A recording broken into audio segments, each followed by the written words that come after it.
The wedding at केना, प्रभू येशू ख्रिस्ताचा पहिला चमत्कार, पाण्याचा द्राक्षरसात रूपांतर.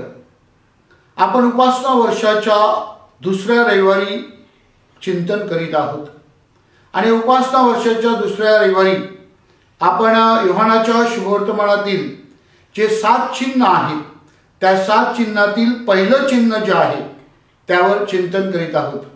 The first miracle of Jesus is the first sign which Saint John the Evangelist gives us.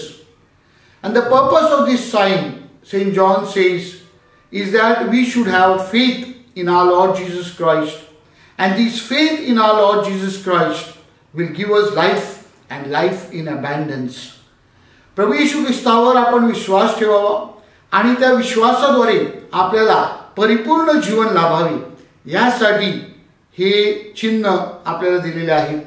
या पहिल्या चिन्हावर चिंतन करीत असताना पहिला मुद्दा जो आपण विचारात घेतला पाहिजे तो म्हणजे Jesus says my time has not yet come. प्रभू येशू ख्रिस्त म्हणतो माझी वेळ अजून आली नाही. आणि हाच प्रभू येशू ख्रिस्त योहानाच्या शुभवर्तमानामध्ये अध्याय 17 मध्ये ओवी 1 मध्ये आपल्याला सांगतो, God the time has been fulfilled for you to be glorified. तुझा गौरव व्हावा म्हणून वेळ पूर्ण झाली आहे. आणि अशा प्रकारे या पूर्णत्वेमध्ये वाढण्यासाठी प्रभू येशू ख्रिस्त आपल्याला आचरण करीत आहे आणि परमेश्वराचा गौरव करण्यासाठी आपल्याला प्रभू येशू ख्रिस्त बोलावत आहे. This time in biblical sense is called kairos. Kairos म्हणजे गौरवाची वेळ, कायरॉस म्हणजे चांगली वेळ. परमेश्वराने जी आपल्याला संधी दिली आहे, the opportunity God has given to glorify God's name is the time of kairos. आपल्या जीवनामध्ये कायरॉस म्हणजे काय? आपल्या जीवनातला कायरॉस म्हणजे आपल्या जन्मापासून आपल्या मृत्यूपर्यंत आपला हा जो प्रवास आहे तो.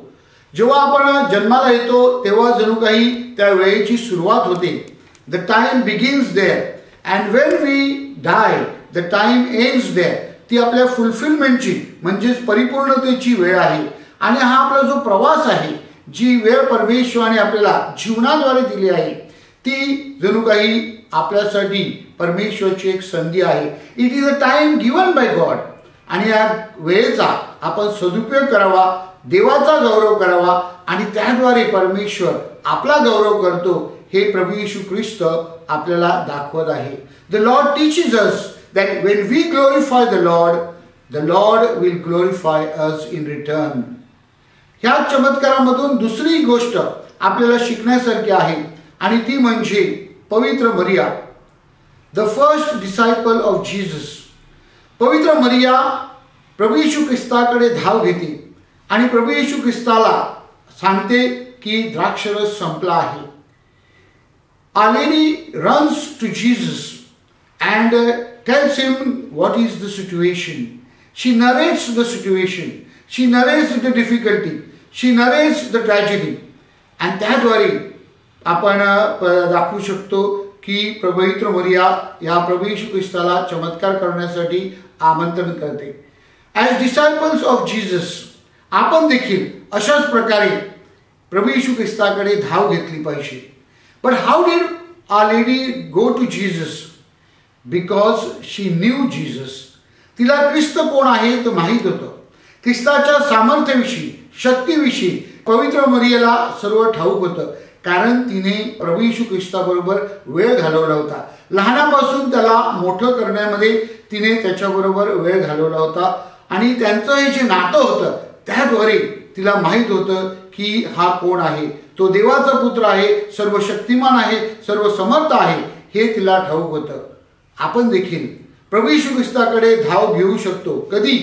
जेव्हा आपल्याला प्रभू येशू ख्रिस्ताची ओळख होईल, ख्रिस्त कोण आहे हे आपल्याला समजेल आणि त्या ख्रिस्ताद्वारे आपण जेव्हा वेळ घालू तेव्हाच आपलं ख्रिस्ताबरोबरचं जे नातं आहे ते अधिक दृढ होईल. And therefore we need to spend time with Jesus.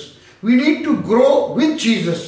हा जो वेळ परमेश्वराने आपल्याला दिलेला आहे तो केवळ आपल्यापुरता आणि आपल्या कुटुंबापुरता मर्यादित नाही, तर तो परमेश्वरासाठी आणि परमेश्वराच्या लोकांसाठी देखील आहे हे आपण लक्षात ठेवलं पाहिजे.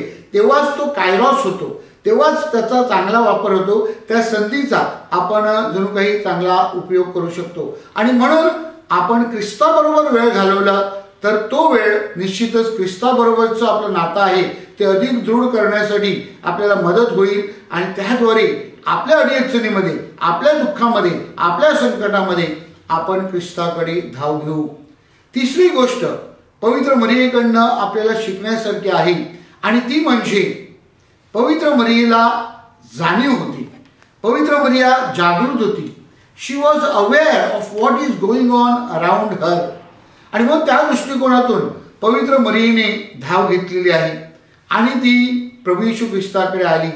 माझ्या प्रिय बंधू भगिनींनो, आज आपल्या प्रत्येकाला जागृत राहणे गरजेचं आहे. आपलं जीवन जगत असताना आपल्या आजूबाजूची परिस्थिती काय आहे त्या परिस्थितीचा आपण भान ठेवला पाहिजे.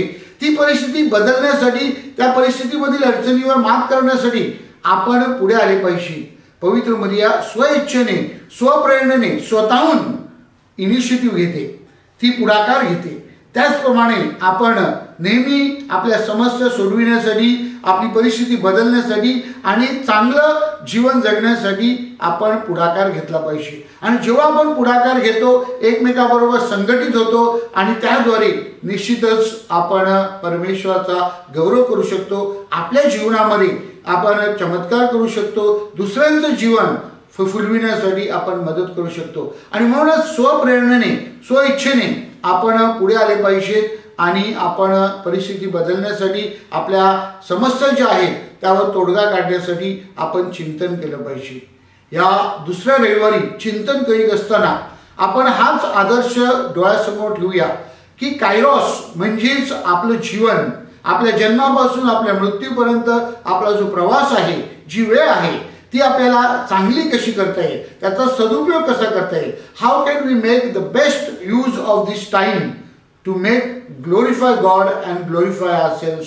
त्याचप्रमाणे आपण पवित्र प्रभू येशू ख्रिस्ताचे शिष्य म्हणून त्याच्याबरोबरचं आपलं जे नातं आहे ते कसं दृढ करता येईल, ते आपल्याला कसं फुलवता येईल आणि त्यासाठी ख्रिस्ताबरोबर आपल्याला कशी वेळ घालवता येईल त्यावर आपण चिंतन केलं पाहिजे. आणि आपल्या आजूबाजूची जी परिस्थिती आहे त्याची जाण ठेवून let us be aware and unite with others, take initiatives to change these issues, to change this situation so that we can also experience the miracles of Jesus Christ.